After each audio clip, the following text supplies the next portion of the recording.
అందరికీ నమస్కారం. ఒక విచిత్రకరమైన విషయం చెప్పనా? ఎవరైనా మన ఊరొచ్చినా, ఎవరైనా మనకు కనిపించినా, అంటే మీ లొకాలిటీలో కానీ, మీ ఏరియాలో కానీ, ఒక నలుగురు గొప్పవాళ్ళ పేరు చెప్పమన్నారే అనుకోండి, మనం వెతుక్కుంటాం. ఎవరి పేరు చెప్పాలి? ఎవరి పేరు చెప్పాలి? అని వెతుక్కుంటా ఉంటాం. విచిత్రం ఏంటంటే మన పేరు అందులో ఉండదు. ఎప్పటికి ఉండదు. మనం ఎప్పటికి గొప్పవారం కాము. అంటే గొప్పవాళ్ళు ఉన్నారు. వాళ్ళ గురించి మాట్లాడట్లేదు. మన గురించి మాట్లాడుతున్నాను. గొప్పవాళ్ళ లిస్ట్‌లో మనం ఉండం. మనం కూడా చెప్పలేం. మనం గొప్పవారం కాదా? మన పేరు మనం చెప్పుకునేలా ఉండాలి. మనం ఎందులో గొప్పవారం కాదు. మనం అన్నిట్లోనూ గొప్పవారమే. మనం కష్టపడుతున్నాం. కష్టపడి సుఖపడుతున్నాం గొప్పవారమే.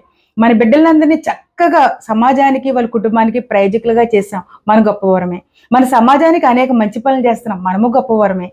సో, గొప్పవారి లిస్ట్‌లో మనం కూడా ఉండాలి. ఉన్నాం అనే విషయం మర్చిపోద్దు ఎప్పటికి కూడా. ఎందుకంటే అడగగానే ఎవరెవరో పేర్లు చెప్పడం కాదు. మనము కూడా గొప్పవారమే. మనము కూడా మంచివారమే. మనము గ్రేటే.